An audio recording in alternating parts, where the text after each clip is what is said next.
Well, good day, everyone. It is the Two Ordinary Cops, and we are back. And this is the Two Ordinary Cops today. It's good to have you back, Damo, mate. But there's a lot of people asking, why you were out of action. So I thought I'd let you explain it, mate. So I'll just pass it on to you for that. Yeah, mate, high drama to start the year. It's not the end of the world, but yeah. Yeah. So congratulations, mate. You've done the one ordinary cop, so that was just one going. That's bloody excellent. You did pretty well there. I was happy. I don't know how I would have gone speaking for 33 minutes, but you managed to get it there.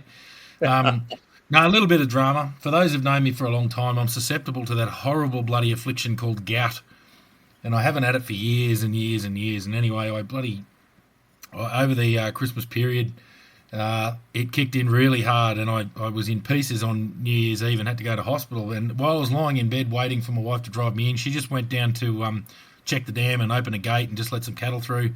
And she found a calf down and went to move it, and the bloody thing charged and knocked her over, and then she dislocated and fractured her elbow. So it was then both of us in the hospital, in the car off to Armidale emergency. So she spent the night in emergency in Armidale over New Year's Eve, and I got some medication and checked out, and I drove back home to have the kids with me. And yeah, happy New Year to 2026. So last week, mate, I wasn't really up to it. I was on some pretty good meds, and I was still talking a bit of rubbish. So you carried the team, mate. The one ordinary cop carried it through.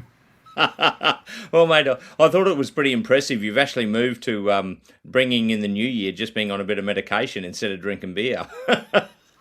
Well, mate, this being the first time we've sat down and recorded again, I'm actually having my very first beer for the new year. So it's taken me 8 days to crack a can, which is bloody. If anyone who knows me, that's a hell of a thing. So anyway, that is what it is. Yeah, Yeah. and So to everybody listening, he cracked it as soon as we started. Well, just before we started recording. So yeah, so I um, had my it first beer of the year with my old mate, but that's what we want. But that's right. mate, obviously over the Christmas New Year, there's been everyone's away. It's been busy. So obviously, Kath and Susie were tied up with Christmas New Year, which was what we knew would happen. Yep. Um, we did a very very quick Merry Christmas. I think it went for 4 minutes or something. Yeah. And then obviously you carried the team last week, mate. So we're back, but we've got a hell of a lot of Q&As, and I think you're still in the land of the long white cloud. So Yep. how's that going? You having fun over there?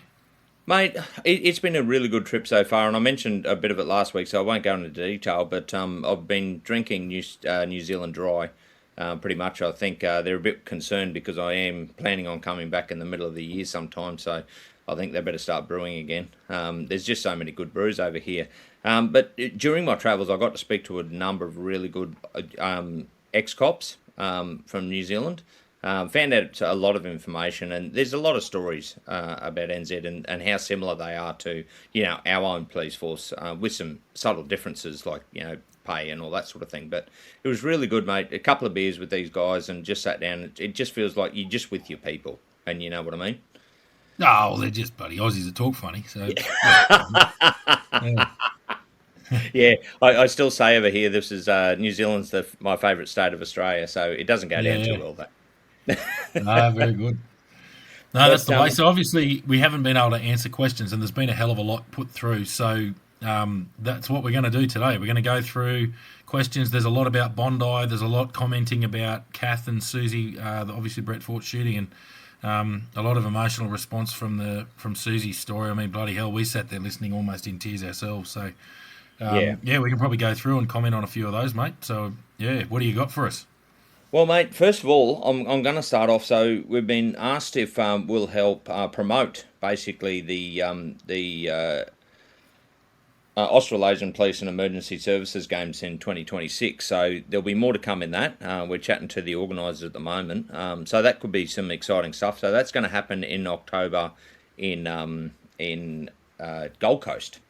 It's going to No. happen. So yeah, yeah. So mate, a big shout out to Tim and Rebecca. So Rebecca's basically organising it, and yeah, they got in contact, and I've got their numbers. So we'll definitely have them on in the future. Hopefully, probably soon. It'd be good to start promoting it and give it a boost as the year goes on. So as they have different Absolutely. updates and all that sort of thing. So I think that's a good thing. Yeah, it's good thing to get police together and all that sort of stuff. So yeah, I'm a big advocate for that. So yeah, thanks for getting in contact, and yeah, we'll have that on soon. But we do have to finish the Susie and Kath bit because they've got a bit more to say, and I know a few people have actually asked about it. But yeah, like you said, over the Christmas period, it's just getting hard to try and match everybody up because they've all got commitments. So, and you've been in hospital, mate. So Yeah. yeah, but other than that, sorry, Yeah, I said, yeah. yeah, yeah, yeah. So I'm just going to go through a few of these. Like there is a lot to go through, so we're not going to go through them all tonight. Um, but mate, I'm going to start off. So it said, and I won't mention names here. Love the podcast, and I'm having a think about joining the NT Police. It's great. He'd love to hear more about auxiliary police, as they've always been mentioned in passing and all that sort of thing. So we can do that, a bit later on down the track. But for this one, and he said, and one of the questions was, do New South Wales police carry rifles in every car like New Zealand should? And we should do a episode in response to carrying, to whether they carry firearms. Now, I have actually, from another one, basically they said they've been fighting for long arms in GD's vehicles for quite a while, but it always seems to put a stop to it. So I think there's a lot of boys and girls on the ground that want to carry long arms a lot in the GD's vehicles, and I think we've spoken a bit about that. But mate, what are your thoughts? Yeah, so obviously we need to hear from every jurisdiction because I don't know. I don't know. I'm not. I didn't serve in those other jurisdictions, so that's why we want get in touch with us guys around the country and let us know what the policies and procedures are around the place. I've spoken about the NT, how you had to be qualified on the patrol rifle. I would assume that that's getting more and more common. We always had the old AR-15s. They were state of the art in the 50s, but we had those old AR-15s, and I think both of were you. I was qualified. I don't know if you were in the old Yeah, ones. Yeah, so they're a good rifle. They're bloody they're excellent. But when we also had the old bolt action 308, they're just an open sight bolt action 308 for the destruction of big stock out in the bush, and we also had just a little bolt action 22 as well for the same thing, like putting down dogs and stuff like that. So we had them there, but the idea of the patrol rifle was that every bush station would have one, and that they'd take over both roles. The 223 or the 5.56 NATO round is a pretty good coverall. It covers everything you need.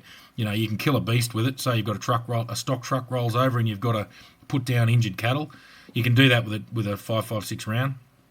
You can do it with a 22, but it's bloody hard. You've got to get them basically right behind the ear. So that's what the 308 was for. So that's a lot of the day-to-day stuff that you use a firearm for. And then obviously if you get a siege or a hostile an armed offender or something like that, you need that. You need that range, as was proven at Bondi. Don't get me wrong. Old Detective Sess, I can't remember his last name, but he managed a 40-metre Glock shot. Well, that's incredible. That's an accurate shot from a Glock at 40 metres is a hell of a thing. So that's sort of why they went to that patrol rifle. But yeah, I sort of covered that a bit. Whereas we could take them out back in the day as long as you were qualified. But now it's like you've got to be qualified to the point where it wasn't just how to use the rifle. It was also a little bit of tactics on how do you move tactically and how you operate together when you are using long arms against an armed offender. So that's the NT. I don't know. I know that Queensland also have there are ARs 15s available out and about. I know that because the copper at Camberwell had it. They said, "Oh, look at the new toy I've been given," and he had an AR-15. So that was way back in the day. But once again, I don't know. So I don't know what the go is with New South Wales. Obviously, specialist units get it. The only specialist unit in the NT that had the AR-15 as their primary weapon, I think it was actually an M4. I think they were M4s. I think they were the automatic military style versions. They were TRG, just the police tactical group was the only group in their territory. But I know that in New South Wales there are regional tactical operation units. I think they might be a part-time thing. New South Wales coppers, correct me if I'm wrong. Let us know because we just don't know. So, that's that. I know they are available in every jurisdiction. I don't know how available and if they are available as general duties.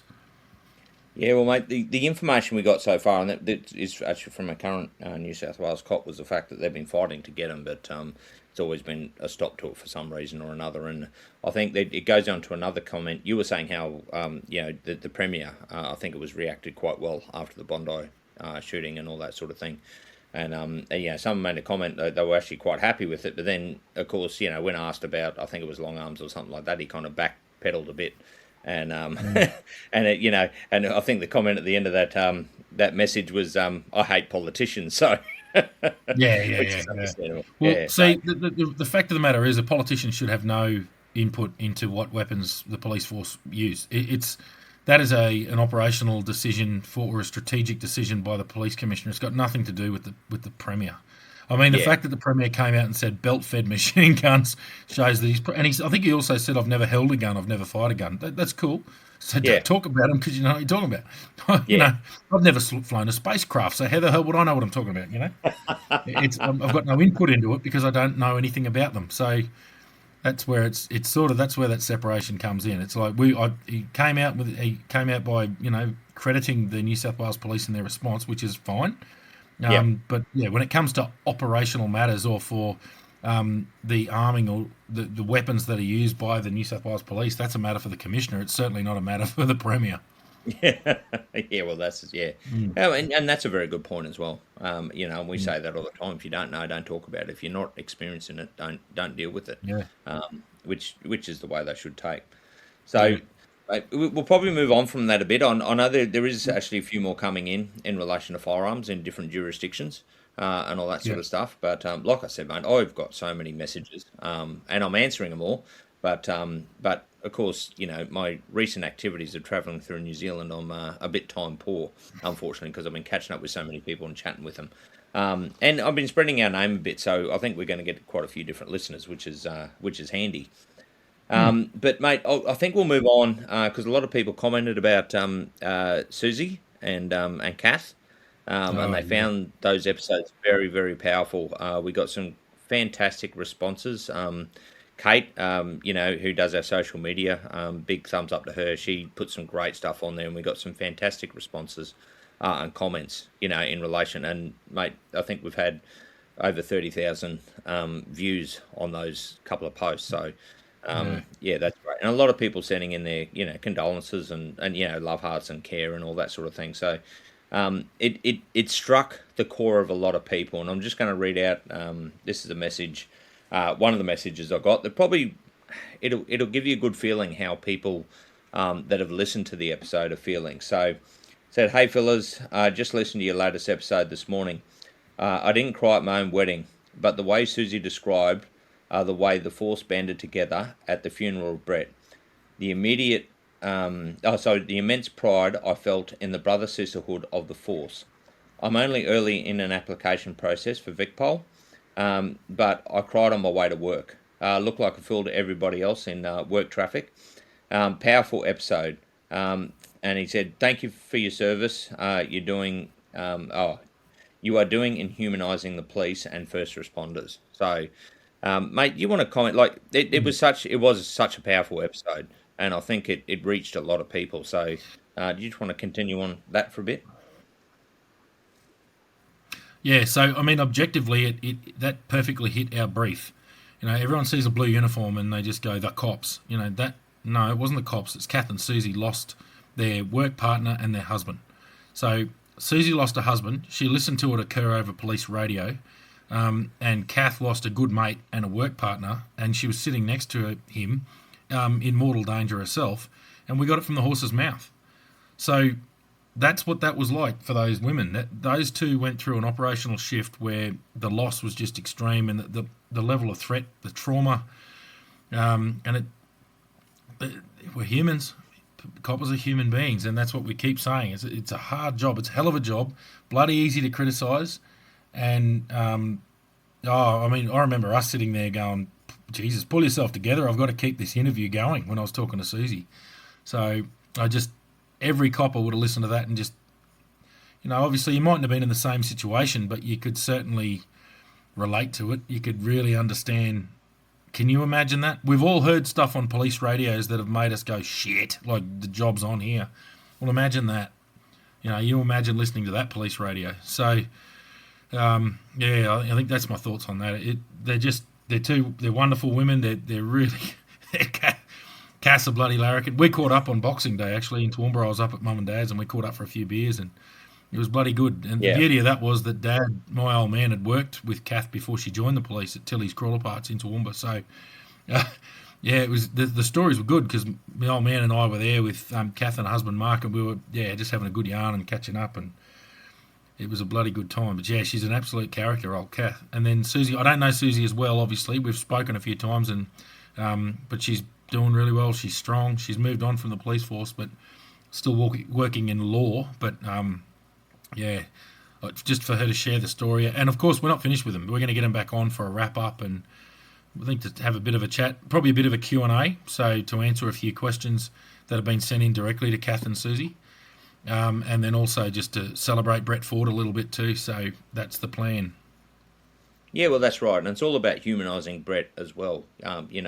He lost his life, protecting others, and it's good to humanise him. So people kind of knew the kind of man that he was, and so his life, wasn't in vain, and I think that's the important thing. He's such a legend in my eyes, and I think to a lot of people. So. Mate, yeah. So, mate, before we actually go on, we've also got to do a shout out to camo sauces, big camo sauces. Oh, yeah. And I told him we would actually give him a wrap tonight because we actually got some free merchandise from him. He sent it out to us. So if you like bloody mate, he's got so many about 4 different ranges of sauces, and I believe actually from what I see on social media, it's been extended to another 2. So if you see those big camo sauces, mate, grab some because they're great, mate. I've had them with my brisket and all the meat I've been eating. They're absolutely fantastic.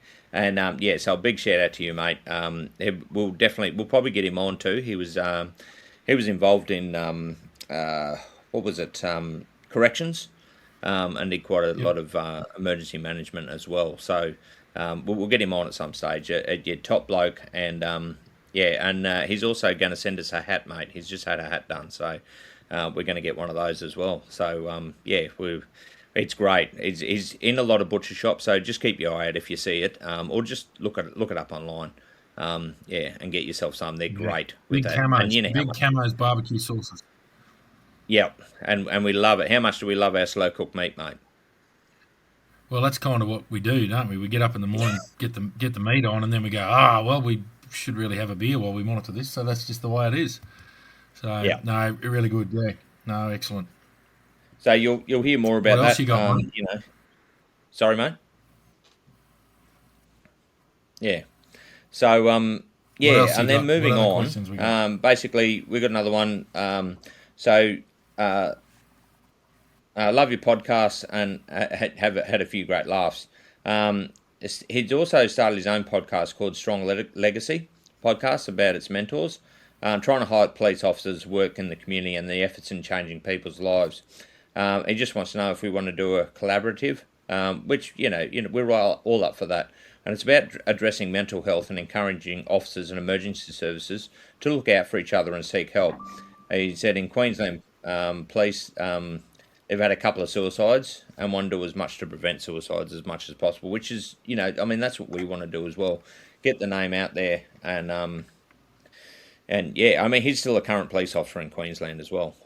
So he's happy to come on and so I think the more we can actually get that message out to people, it's important. And that's what we talk about, the police club and doing all that sort of stuff, and just checking in with people and chatting to them. And we've had some great ones recently, even the charity Bellatar Fortitudium, which was fantastic, and the work they do. We get some of those people working more together. I think we can really tackle a lot of this stuff, and if we save 1 or 2 lives, mate, it's worth it. What are your thoughts? Oh, yeah, mate, that's what we talk about all the time. That's the whole idea. That's the normalisation. That's what we're on about. So, yeah, definitely I reckon we get on there and have a yarn. And no, that'll be bloody... That's what we want. We want to keep keep everyone able to do the job, because it's obviously can't the job can't not exist. So and we need people to come out the other end healthy. So that's what we're all about. That's what we want. Yeah, exactly right, mate. Yeah, so and look, this is what I'm talking about. There is so much to get through. So many people that want to chat to us. Mate, I've got a long list. So we're not going to die anytime soon, and mate, we're almost up to 2 years. Who would have thought? Um, but yeah, so we got another one. Hey guys, just wanted to say I've been listening to your podcast over the last year and love it. The more I listen to, the more I'm interested in policing. You've covered all the questions I could have asked, and you are also real and honest about it. And they've applied for South Australian Police. Yeah, so it's a big part of their passion to actually join. And you know that's part of what we do as well. There's so many people that have thought of joining the police. Made the joke when I actually came over to New Zealand that they mightn't let me in because a lot of New Zealand cops have actually joined the NT from listening to our podcast, and they're short staffed like everybody else is. And with one of the comments as well was one of the guys I was chatting to today, just saying, back in the day, they had a lot less to deal with. They had more time to deal with the jobs, but now the problem is they're going to job to job to job to job, and domestics and how onerous the reporting is on those. So and that was a retired NZ cop, and he just said, I feel sorry for them because they're just overwhelmed with work. So, and of course, crime doesn't stop. So, No, no, it does not. yeah. So, and look, they're going to keep us updated. So that's Katie. They're going to keep us updated on their progress. So that's pretty good. It's nice to see the new up and comings into the police, and any help we can give them, to make their transition easier. That's what we're about, and that's part of the reason why we started this. So, and then another one. Hey guys, reaching out to give you a big thumbs up with your awesome podcast. So this guy actually works in New South Wales Maritime Boating Safety. He's a New South Wales Maritime Boating Safety Officer, and he works in the Greater Sydney. Mate, and he was working New Year's Eve, just out there, making sure people control themselves on the water and all that sort of thing. And he sent a few videos which we won't post, but I'll pass them on to you. About stuff like he gets a front row seat to the best fireworks show in Australia. But he said, there's a lot of people that he and gets paid to do it. So. So that's really good, and he did mention I was having a chat with him, and he said problem is a lot of what they deal with is people that actually shouldn't be allowed to be on boats because they've got no idea. I think there was one that had to try and help one from sinking because they'd done repairs the day before and obviously hadn't done a proper job because they're not boat people, and started sinking, so they had to rescue them. Which. And look, anybody put your bungs in, folks. Put your bungs in. Yeah, yeah, exactly. And make sure, look, if you're getting your boat service, make sure it's done by somebody reputable in actually fixing them. It probably helps quite a bit, I think. So, mate. Look, that's basically what I've gone through today. So that's what I've put together so far. There is so many more. But once I get back, I'm going to go probably a lot more into depth into some of these, and of course, a lot of them are questions and all that for Susie and Kath. So I don't want to mention them tonight. So we'll and we will get them on hopefully very soon in the future once everybody settles down after the Christmas New Year period. As I know, everybody, even our listens, our downloads go down over that period because people have, they're catching up with family and all that sort of stuff. There's more important things to do. Even us. So we're busy over that period. But and look, for all those, I will mention something. So in my podcast, I actually mentioned how the paramedic at the time, when he did the test on Lockie Jones when he got out of the water, and he said the body temperature read low. And I've basically gone, well, what the fuck is low? Like, have you got a body temperature? And I got in contact with a good mate of ours who's been on our podcast, and he basically came back, and I'd sent him that, and I said, mate, what's the reading? And he said, mate, anything below 34 degrees when you're doing a body temp, if it's below that, it just reads low. So it doesn't actually give you a temperature. And the reason my way of thinking was that, well, if you actually yeah, so if you had a body temp, I don't know whether you knew that, Damo. I didn't. But yeah, I was my way of thinking, and that's just being an investigator, was sitting there going, well, if we had a body temp, we could probably work out how long we'd been in the water, which just adds to some more evidence when you're actually investigating these things. But in the end, it doesn't really help us very much. So that's one thing I've got to clear up. There's also another thing I've got to clear up, mate. I think, now correct me if I'm wrong, did we mention, so we mentioned Jimmy Harrod before, and how he came over for the New Zealand earthquakes in Christchurch? Yeah, we mentioned it, yeah. So there was quite a few. We, ironically, the Northern Territory Police, I think we sent 11 people back over for the Christchurch earthquakes in 2011. I think it was, or 2010. What year was it, Schultzy? 2010. 2011, I think. 2010. Yeah. So we sent 11 police officers from the Northern Territory, and of that there was a huge number of Kiwis, and one of them was a very junior at that sort, not very junior, but relatively junior copper by the name of Jimmy Harrop, who's now a member of the AFP, and I was actually his first ever senior partner in Catherine. Yeah, well, that's how long that was. Well, mate, it actually turns out I was chatting to Jimmy today. I was having a few beers with him. And you are correct. Originally, there was 11 going over. But in the end, they only sent 7. And he wasn't on that second list, so he didn't actually go over.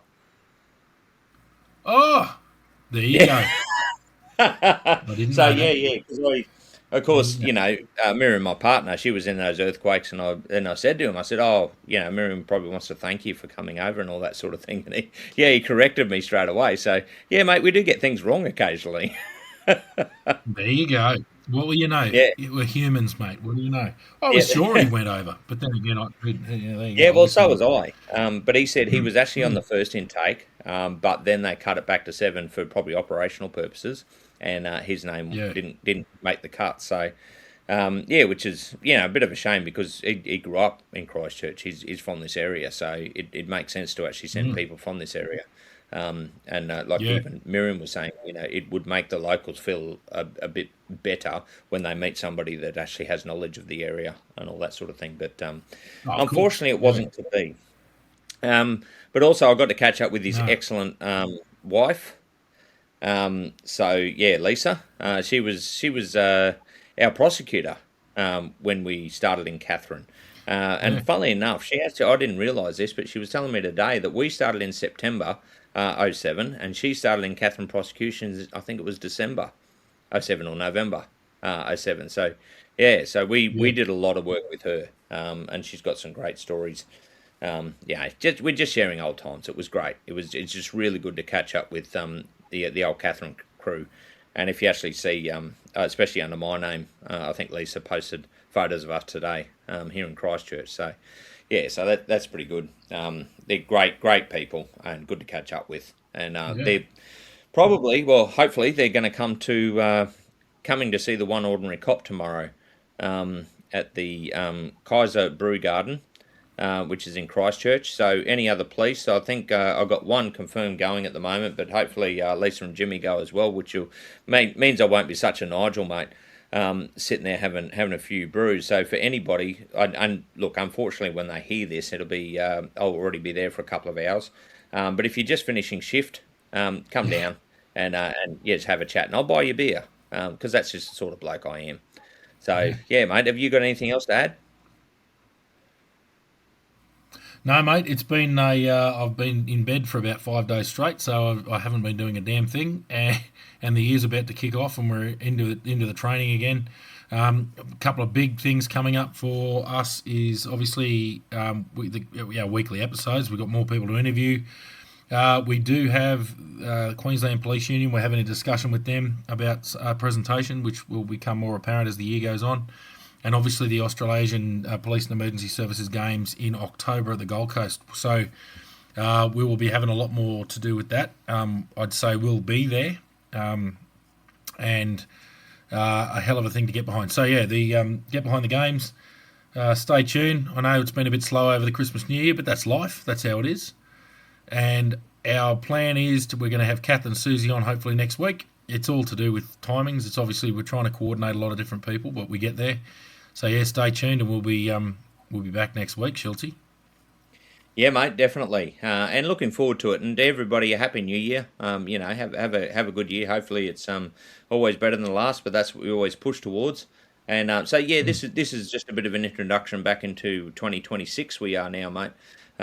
So we're almost up to 20 years from when we started the job.